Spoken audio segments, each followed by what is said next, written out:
Welcome back. Today's story filled with drama and unexpected turns. Hit like, subscribe, and let's jump in. It had been 4 years since Sophia had been gone that long, and it still seemed like yesterday to me. I am Ethan. I was married to Sophia for 12 years, 13 wonderful and happy years. Then, in one terrible blow, it ended. Sophia had been taken from me by a senseless accident. She had gone to a corner store for a few things to finish off dinner. She would just be gone a few minutes.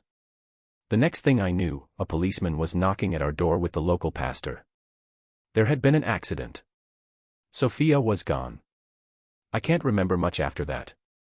She had pulled out in front of a truck, the driver couldn't stop in time. Killed instantly, they said. Numbness gripped me for over a year. Friends tried to get me out and about, but I just sat at home and brooded. The insurance money sat unspent in an account. I went to work each day quietly, hoping it was a bad nightmare. One day, I woke up and realized that Sophia was gone, never coming back. It was a Wednesday. I called in sick and stayed home, crying. After that rude awakening, I had been angry and lost for so long, it seemed. I determined that, from that day on, I would live as best as I could because life was too short.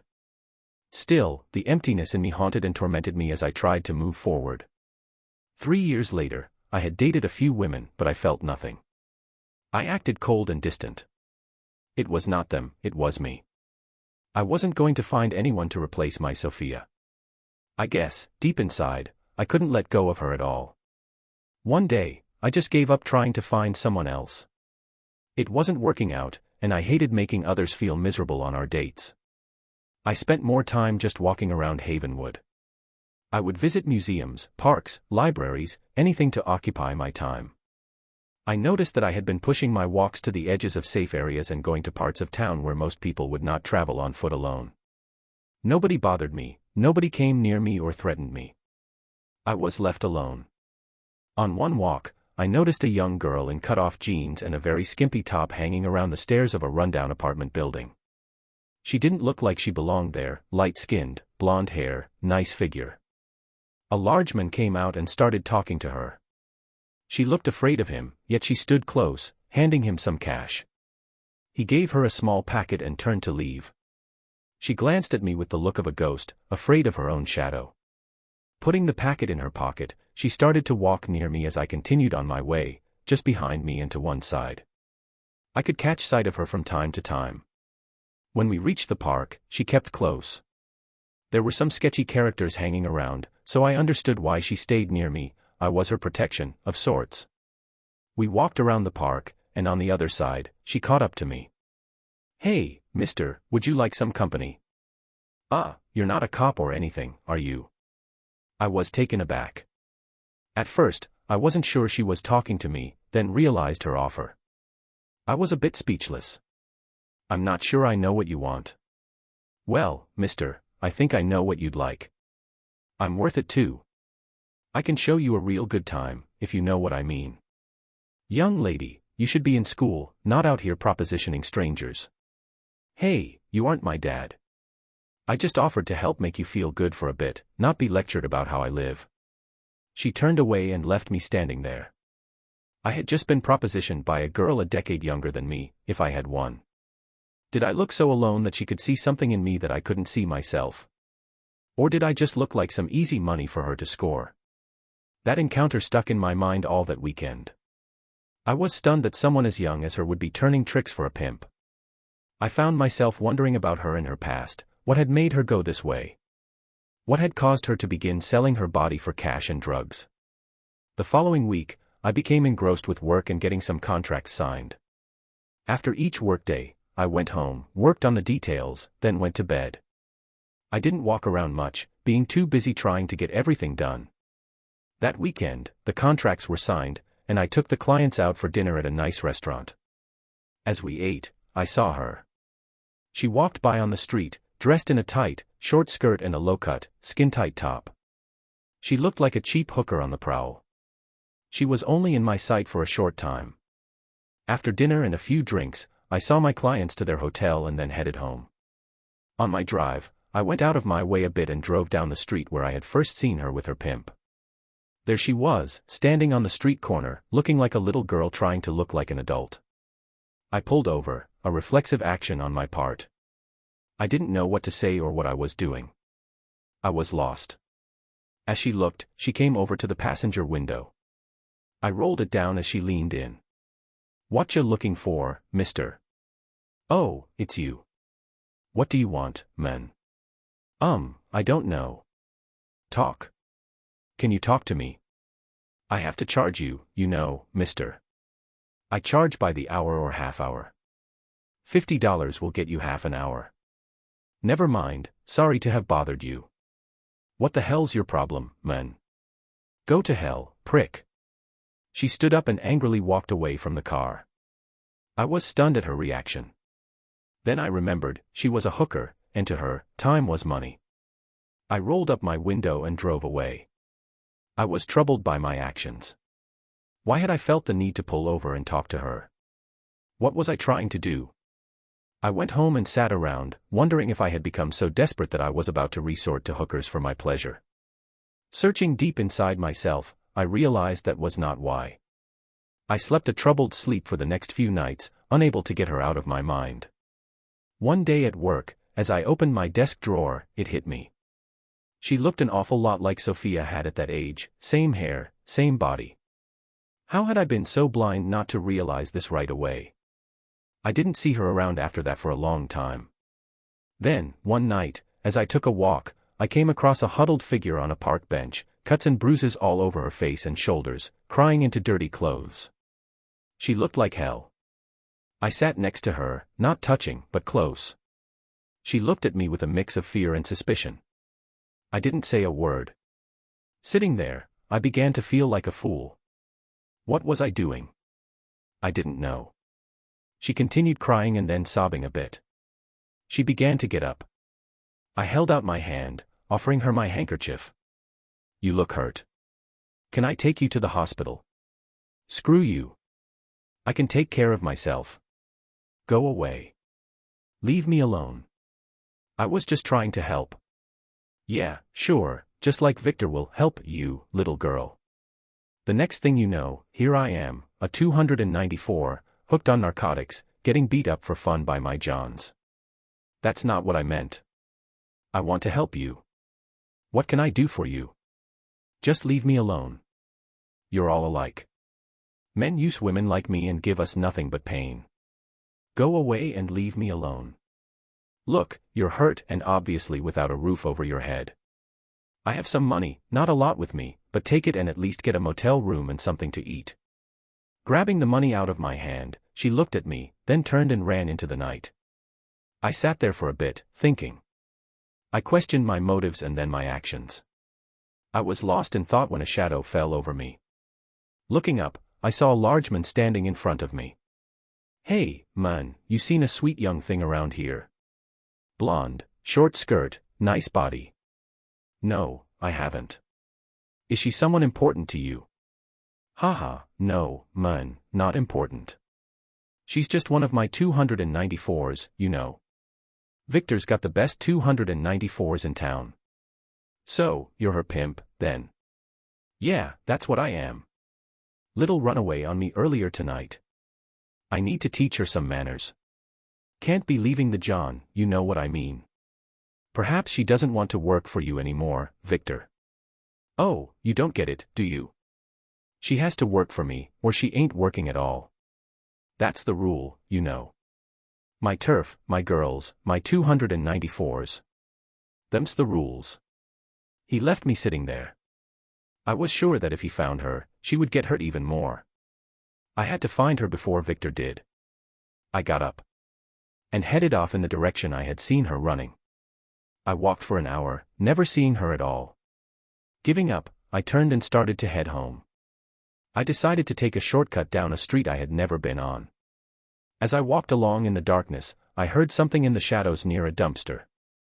Listening, I realized it was someone crying, a girl. I went over and, in the dim light, saw it was her, crouched on her knees in the corner of the building. I reached down and took her by the arm. "You're coming with me to my place. You need a bath and some sleep in a nice warm bed. Why are you doing this? Don't you know what I am?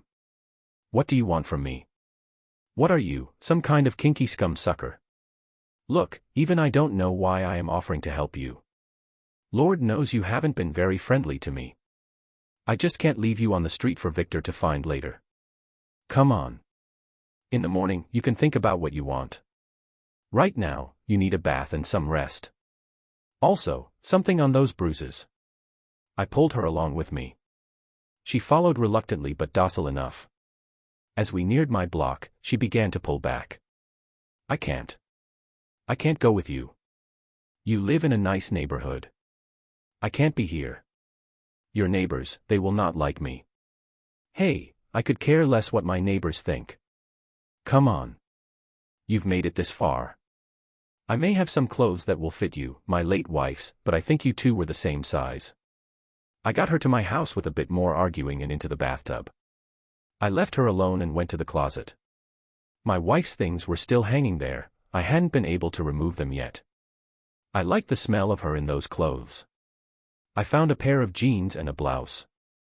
Looking around in a drawer or two, I found underwear too.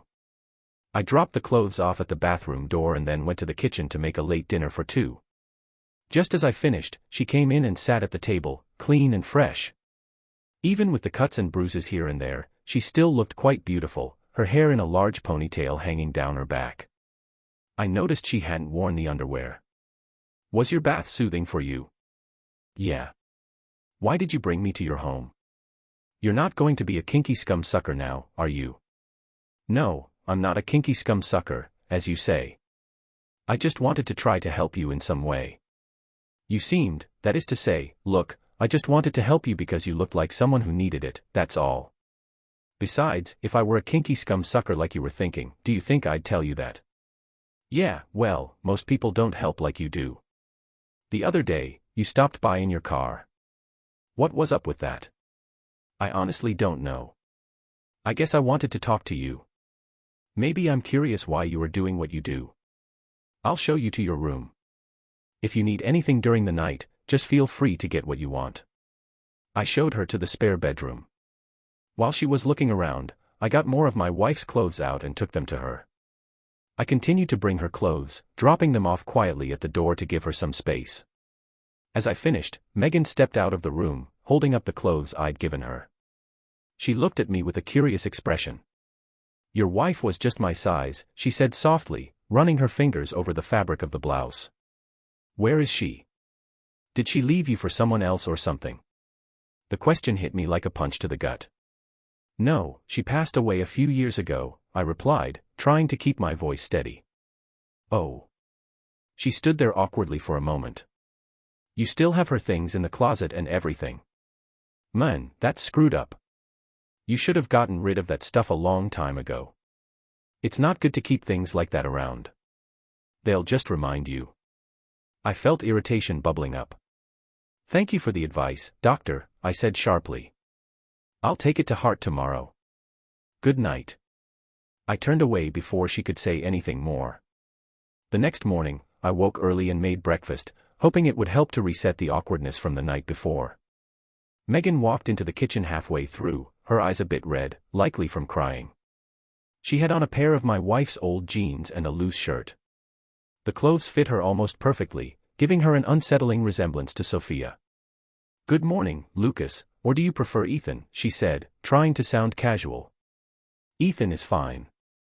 My friends call me Ree sometimes, I answered. Are you hungry? I made bacon and eggs. She sat down at the table and grabbed a piece of bacon. As she ate, she kept glancing around the kitchen. You keep a clean house for a guy, she remarked. It's nice here. I shrugged. Not much else to do when you're not working. So, Megan. Are you seeing anyone? Dating, I mean. I asked, half-jokingly trying to change the topic. She let out a small, humorless laugh. Me? No, I'm not exactly what you'd call girlfriend material, you know. Besides, I've had enough bad experiences to last a lifetime. I regretted asking, but her words stayed with me as we continued to eat in silence. When the meal was over, Megan stood up and began to help me clean the dishes. As we worked together, her tone softened. "You know, you're the first man to ever treat me decently," she said. "You've given me so much, and I haven't done anything to repay you." "That's not why I'm helping you," I replied quickly. "You don't owe me anything. I just want to see you on a better path, that's all." She stopped washing the dish in her hand and looked at me with a mixture of skepticism and hope. "You really think I can get on a better path?" "I know you can," I said firmly. "If you're willing to put in the work." She turned away, drying her hands with a towel. "I don't know. It's hard to imagine a different kind of life." "Why not start small?" I suggested. "Just take things one day at a time. Maybe even think about going back to school. It doesn't have to be anything fancy, but it's something to work toward." She bit her lip, as if she was considering my suggestion. "I wanted to be an engineer once," she confessed quietly. "I even started taking some classes before everything went downhill." "You could still do it," I said, trying to sound encouraging. "It's not too late." She laughed bitterly. "Yeah, and what happens when people find out about my past? The drugs, the hooking. It's not exactly a resume builder, you know." "Everyone has a past, Megan," I said gently. "What matters is what you do now, moving forward. I'm offering to help you if you want it, no strings attached." She hesitated for a long moment, then finally nodded. "I'll think about it," she said, her voice barely above a whisper. Over the next several weeks, Megan seemed to settle into a routine at my house. I helped her enroll in a local community college, where she started taking a few courses in engineering. She seemed hesitant at first but gradually became more invested in her studies. I could see the determination in her eyes as she worked through math problems late into the night. Our relationship remained platonic, but there was an undeniable closeness growing between us. Sometimes, I would catch her looking at me with an expression I couldn't quite place, part curiosity, part longing, perhaps. One night, after a particularly grueling study session, Megan fell asleep on the couch, her head resting on my shoulder. I felt my heart skip a beat as I looked at her peaceful face. I knew that I was beginning to fall for her, and it terrified me. She was so much younger than me, with a world of troubles that I had only just begun to understand. The following morning, I found myself pacing in the kitchen, unsure of what to do with these feelings that had started to grow. Megan came in, yawning and stretching, and gave me a sleepy smile. "Morning, Ethan," she said. "You look like you didn't sleep much." "Yeah, I was just thinking," I admitted, trying to sound casual. She walked over and placed a hand on my arm, her touch warm and reassuring. "About what?" "About us," I confessed, the words tumbling out before I could stop them. "About where this is going. I don't know what to do with these feelings, Megan. You're just so much younger than me." She looked at me for a moment, her expression unreadable. Then, without warning, she leaned in and kissed me gently on the cheek. "Maybe age doesn't matter as much as you think," she whispered before turning away to pour herself a cup of coffee. As the days went by, we continued to grow closer. It was like the dam had broken, and we couldn't stop what was building between us. We'd talk for hours, sharing stories about our lives, our hopes, and our regrets. Megan's resilience amazed me. She had come so far in such a short time, yet I knew that the road ahead was still filled with challenges. One evening, as we sat on the back porch watching the sunset, Megan took my hand. "Ethan," she said softly, "I've been thinking about what you said. About starting over, about a new path. I think I'm ready." I squeezed her hand gently. "I'm proud of you, Megan. You've already taken the first steps, and that's the hardest part." She turned to face me, her eyes shining with unshed tears. "I don't think I could have done it without you," she whispered. "You've given me something I never thought I'd have again, hope." Before I could respond, she leaned in and kissed me, and this time, I kissed her back. It was a kiss filled with all the emotions we had been holding back for so long: fear, longing, hope, and love. As we pulled away, I looked into her eyes and saw a future I hadn't thought possible, a future where we could both find healing and maybe even happiness. "I love you, Megan," I said quietly, the words feeling both terrifying and liberating. "I love you too, Ethan," she replied, and this time, I knew we both meant it. For the first time in years, I felt like I was no longer living in the past. I was ready to move forward, hand in hand with Megan, wherever our path would take us. The weeks that followed were like a whirlwind. Our relationship, which had been slowly building, now grew quickly and intensely. We spent more and more time together, both in and out of the house. Megan's courses at the community college kept her busy, but she always made time for us. I helped her with her homework when I could, and we'd talk about her classes late into the night. Sometimes, she would share her dreams with me, ideas of projects she'd like to work on or companies she admired in the engineering field. Her passion was infectious. Despite the joy and excitement of our newfound relationship, there was always a shadow that seemed to linger over us. Megan's past hung over her like a dark cloud, and while she had made great strides toward leaving it behind, I could see that some days were harder for her than others. The trauma she had endured, the addiction she had battled, these things didn't just disappear overnight. One night, Megan woke up screaming, her voice raw and panicked. I rushed into her room to find her sitting up in bed, trembling. Hey, it's okay," I said, sitting down beside her and wrapping my arms around her. "It was just a bad dream." She buried her face in my chest, her body still shaking. "I keep seeing him," she whispered. "Victor. He's there, in the shadows. He's coming for me." I held her tightly, feeling a surge of anger toward the men who had tormented her for so long, even from beyond the grave. "He can't hurt you anymore, Megan. He's gone. You're safe now." She looked up at me, her eyes filled with tears. "But what if I'm never free from him? What if I'm always haunted by what happened?" "You've already come so far," I reassured her. "The nightmares will fade. It's going to take time, but you're strong. You can overcome this." Over the next few months, I made a conscious effort to support Megan in every way possible. We attended counseling sessions together, where we could talk about our feelings and confront the trauma that still affected her. I encouraged her to take things at her own pace and reminded her that healing wasn't a linear process. Some days were better than others, and that was okay. As Megan continued to excel in her classes, her confidence grew. I could see the change in her. She was more self-assured, more hopeful about the future. We started talking more seriously about the possibility of her transferring to a 4-year university to pursue her degree in mechanical engineering. She was nervous about leaving the small community college where she had found some comfort, but I assured her that I would support her no matter what she chose. One evening, as we sat together on the couch, Megan rested her head on my shoulder and spoke softly. "Ethan, I've been thinking about that offer you made a while back. The one where you said you'd help me go to school and get a fresh start. I think I'm ready. I want to transfer to Brighton University." The choice took me by surprise. "Brighton University?" I asked, looking down at her. "That's a big leap, Megan.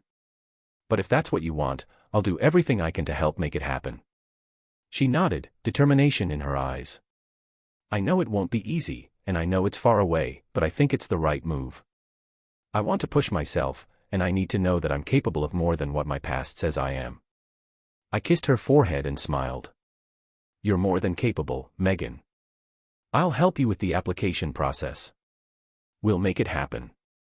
The weeks flew by as we worked on her application together. I was impressed by her dedication. She poured herself into the essays and gathered the necessary recommendations from her professors, who were all supportive of her decision. When the acceptance letter finally arrived, we celebrated together, elated at the news. She had done it. She had been accepted to one of the most prestigious universities in the country.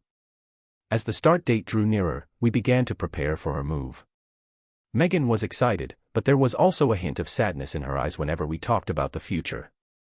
I knew that part of her worried about leaving me behind, about whether our relationship could withstand the distance. I shared those worries too, but I tried not to show it. A few nights before her departure, we sat on the back porch under a blanket of stars. Megan leaned into me, her hand clasped tightly in mine. "Are you sure you're okay with this?" she asked, her voice barely audible. "Megan, I want you to follow your dreams," I replied. "I'd be selfish to keep you here when you have the chance to achieve so much. We'll make it work. I can visit on weekends, and there's always the holidays. It's not the end, just a new chapter." She nodded, but I could see the tears forming in her eyes. "Ethan. I'm scared. What if things change between us? What if we can't make it work?" Things will change, I admitted, but that doesn't mean it's a bad thing. We'll adapt, just like we always have. And Megan, I love you. That's not going to change. The night before she left for Brighton University, we spent our last evening together in the most ordinary of ways, cooking dinner, sharing stories, and cuddling on the couch. It felt bittersweet, knowing that the routine we had come to love would soon be disrupted. As we lay together in bed, Megan wrapped her arms around me and whispered, "Promise me you won't forget about me." I kissed her forehead. "I could never forget you, Megan. You're a part of me now." The next morning, I helped her pack the car, trying to keep the mood light even though my heart felt heavy.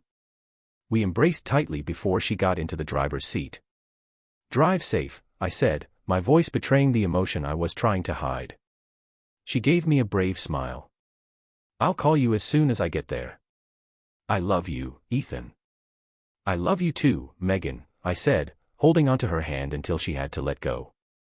As I watched her car pull out of the driveway, a mix of pride and sadness washed over me. She was chasing her dreams, and I couldn't have been prouder, but I already missed her. The first few weeks after she left were difficult, but we kept in touch regularly. We talked every night, and I made plans to visit her as often as I could. She told me all about her classes, the new friends she was making, and the challenges she faced. She was thriving in her new environment, and despite the distance, I felt closer to her than ever. One weekend, I drove up to visit her at Brighton University. As I approached her dorm, she came running out to meet me, her face lighting up when she saw me. We embraced tightly, and all the worries I had melted away. Our connection was as strong as it had ever been. "Welcome to my world," she said with a wide smile. "Let me show you around." The weekend flew by as we explored the campus together, and for a moment, it felt like we were just a normal couple, enjoying life without any of the burdens from the past. I could see how much she had grown, how much stronger and more confident she had become. As we said our goodbyes at the end of the visit, Megan hugged me tightly, and I could feel the reluctance in her embrace. "Come back soon, okay," she whispered. "I will," I promised. "And remember, no matter where you go, I'm always here for you." The distance wasn't easy, but our love only seemed to grow stronger as time went on. We continued to visit each other whenever we could, and each reunion was a reminder of why we were fighting so hard to keep this relationship alive. It wasn't perfect, but it was real, and we were both willing to put in the effort to make it work. Megan was flourishing in her studies, and I couldn't have been prouder of the woman she was becoming. She was no longer the lost girl I had found on the street, she was a capable and determined young woman with a bright future ahead. And though our lives had taken us down different paths, we had found a way to walk them together. As Megan continued her journey at Brighton University, her growth was remarkable. She embraced the challenges, and even though engineering was tough, she was relentless. Her grades were excellent, and she began to participate in research projects and internships that helped her gain valuable experience in her field. I could hear the excitement in her voice when she called me, sharing the details of a breakthrough in one of her projects or a new opportunity that had come her way. We had settled into a rhythm. I visited her about once a month, and during those weekends, it felt like we were making up for lost time. We explored the surrounding area, visited the coast, and occasionally took trips up to the wine country. It felt almost like dating for the first time, with each reunion rekindling the sparks that had started back when we were still living together. We never lost the thrill of being around each other, and even the time apart became something we learned to manage. But as the months went by, the strain of a long-distance relationship began to take its toll. There were missed calls, cancelled visits due to my work commitments, and times when I could sense Megan was stressed and distant. She had made some new friends at Brighton University, and while I was happy that she was building a life for herself, I sometimes worried that I was no longer an important part of it. One weekend, when I was visiting, we sat on the steps outside her dorm as the sun set. I could sense that something was on her mind, and I reached for her hand. "Megan, is everything okay?" I asked. She hesitated, biting her lip before turning to face me. "Ethan, I've been thinking. I don't want to lose what we have, but this distance is getting hard. I'm just so overwhelmed with school, and I know it's not fair to you." My heart sank. "Megan, you're doing great. I know things are tough right now, but we've managed to make it work so far. I don't want you to give up on us." "I'm not giving up," she replied quickly, her voice filled with emotion. I just I don't know how to balance everything sometimes. And when you're not here, it feels like there's this empty space. I don't know how to fill it. I understand, I said softly. It's been hard for me too, but I love you, and I want to be here for you in any way I can. We can make adjustments, find more ways to see each other, or I could even think about relocating if that would help. She looked at me, her eyes wide with surprise. Relocate. But your job, your life is back there. I don't want you to give everything up for me. I wouldn't be giving up anything, I assured her. I'd be starting a new chapter with you. If that's what we need to make this work, then I'm willing to consider it. Megan fell silent, her eyes drifting away as she seemed to weigh the possibilities. Ethan, she said finally, I don't want you to uproot your whole life for me. I love you too much to let you do that without being sure. There it was, the uncertainty that had been growing between us. I could see it in her eyes, hear it in her voice. She was questioning not just our relationship, but where we fit into each other's future. I didn't press her for answers that night. Instead, I held her close and assured her that whatever happened, we would face it together. Over the next few months, we tried our best to keep things steady. I took some time off work to spend a longer period with her, but it was clear that Megan was struggling to balance her academic life and our relationship. As her coursework became more demanding, she had less time to spend on phone calls or visits. I tried to be understanding, but the gaps between our conversations began to grow, and I couldn't help but feel a sense of drifting. One evening, Megan called me, her voice strained and tired. Ethan, I need to talk to you, she said, and I could tell immediately that it wasn't going to be a happy conversation.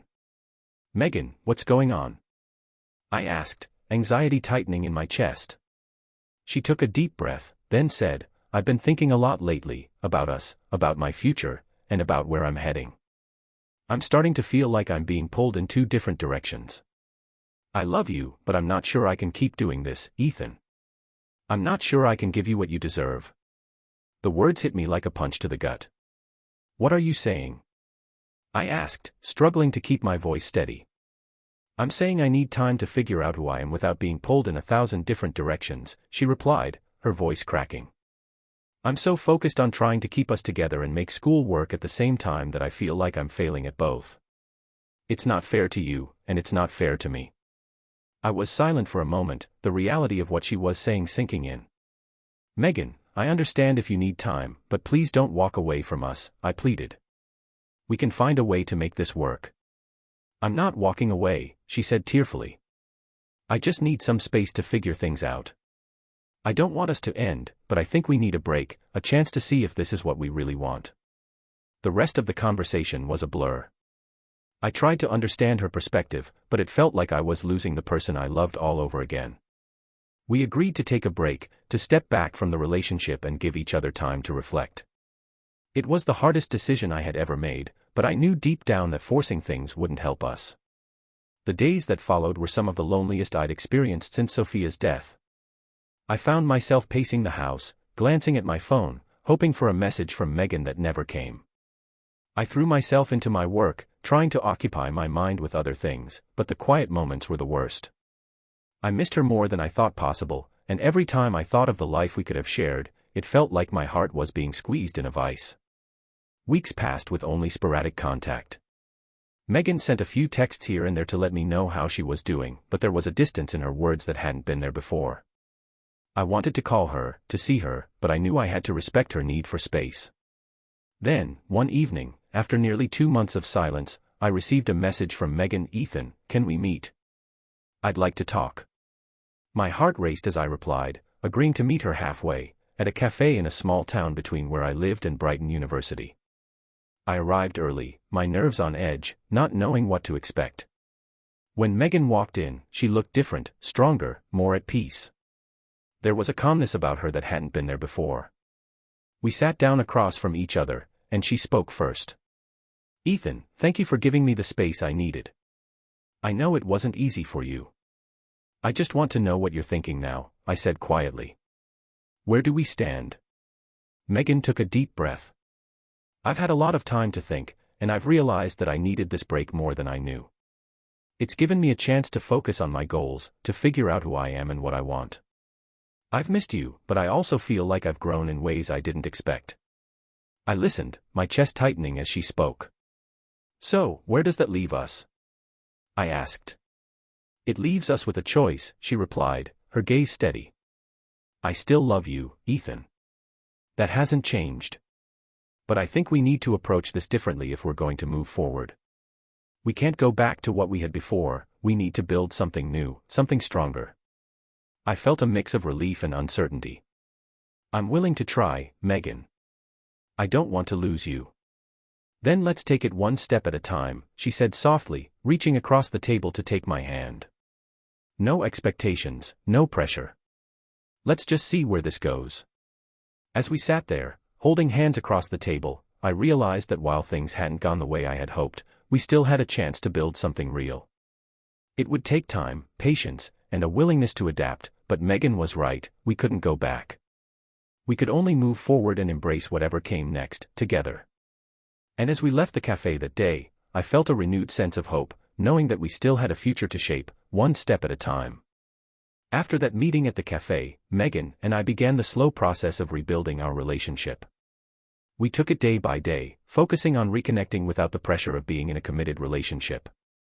It was like starting from scratch, rediscovering each other, but this time with a deeper understanding of our own needs and what we had to offer. We talked regularly, but we didn't rush into visiting each other right away. Instead, we took the time to share the little details of our daily lives, from her experiences at Brighton University to my projects at work. It felt more open and honest than it had been before, as if we had finally shed the weight of expectation that had once hung over us. Megan threw herself into her studies, and I could hear the confidence in her voice when she talked about the projects she was working on. She was particularly excited about a mechanical engineering internship she had secured for the upcoming summer at a tech company in the Lakeside region. It was a big step, and I could sense her pride in the accomplishment. For my part, I tried to stay grounded and focus on my work as well, but there were moments when I missed her deeply. We had agreed to keep our relationship casual and undefined for the time being, but my feelings hadn't changed. I still loved her, and that love grew stronger with each conversation we had, with every little bit of her life she shared with me. The first time we saw each other again after the break was a few months later, during her spring break. Megan invited me to visit her in Palo Alto, where she was living in a small apartment near campus. The nerves crept in as I drove up, but when she opened the door and greeted me with a warm smile, those worries melted away. "Hey, Ethan," she said, wrapping her arms around me in a hug that felt both familiar and new. "I'm really glad you're here." "Me too," I replied, feeling the comfort of her embrace. We spent the weekend together, not rushing anything, just enjoying each other's company. It was different than it had been before.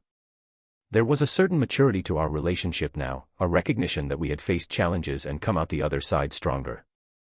We talked openly about the struggles we had gone through during the time apart, and Megan admitted that she had needed that space to find her footing. "I needed to know who I was without relying on you," she confessed one evening as we sat in her living room, sipping coffee. "I had to prove to myself that I could stand on my own 2 feet." "And did you?" I asked, already knowing the answer. She smiled, her eyes shining with a mixture of pride and humility. "Yeah, I did. But that doesn't mean I don't want you in my life, Ethan. I'm just ready to approach things differently now." We agreed to continue taking things slowly, allowing our relationship to develop naturally, without setting any strict boundaries or labels. It was both liberating and terrifying at the same time. There was no roadmap, no guarantees, but we had learned to let go of the need for certainty. As the summer approached, Megan prepared for her internship at the tech company. I could see how excited she was, and it made me happy to watch her chase her dreams. We spent some weekends together whenever our schedules allowed, but we also respected each other's space and commitments. It was a delicate balance, but we were finding our rhythm again. Her internship proved to be a challenging but rewarding experience. She was working on a cutting-edge robotics project that combined her skills in mechanical engineering with artificial intelligence. She would call me late at night, full of energy, describing the breakthroughs she was making and the setbacks she was learning to overcome. Her passion for the work was infectious, and I couldn't help but feel proud of how far she had come. One evening, after a particularly long day at work, I received a text from Megan *, "Come visit this weekend. I miss you." *. I didn't hesitate to reply. Absolutely. I'll be there. That weekend was special in a way that felt like a turning point for us.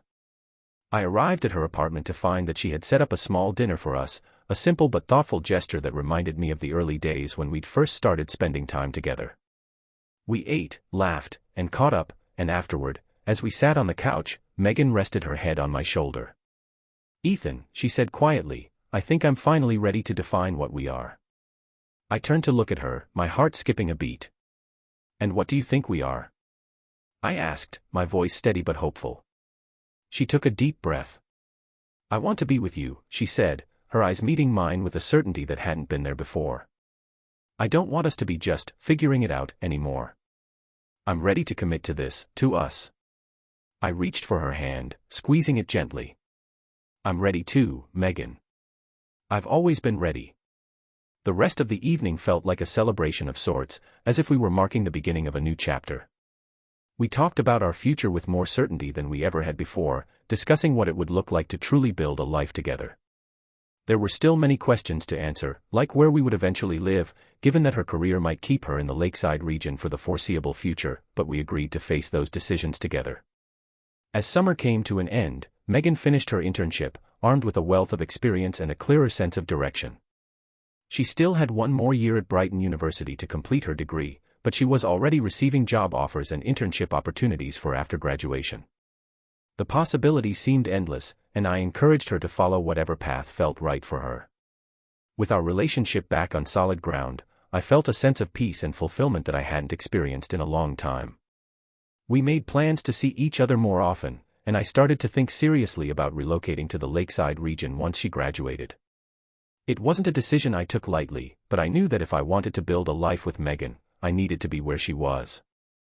The following spring, Megan graduated with her degree in mechanical engineering. I was there in the crowd, cheering her on as she crossed the stage, looking radiant and confident in her cap and gown. After the ceremony, I met her outside, holding a bouquet of flowers. "Congratulations, graduate," I said, handing her the flowers and pulling her into a hug. She beamed up at me. "Thank you, Ethan. I couldn't have done it without you."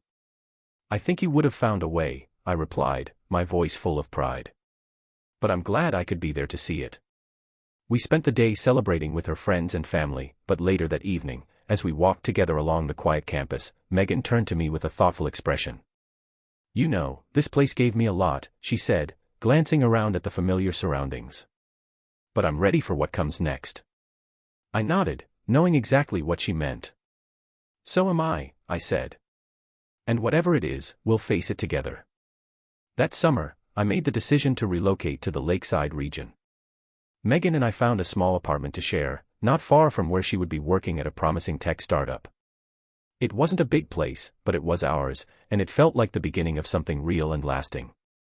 Living together brought new challenges, as well as new joys. We learned to navigate each other's routines, shared our responsibilities, and faced the ups and downs of daily life as partners. There were moments of tension, times when the weight of our pasts threatened to resurface, but we had grown resilient. We had learned how to communicate, to support each other without losing ourselves in the process. And as the days turned into months, and the months into years, our love only deepened.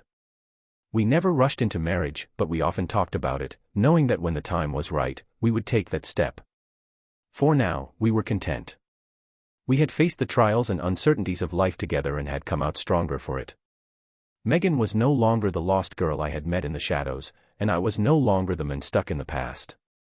We had found each other in the middle of our brokenness and built something beautiful, one day at a time.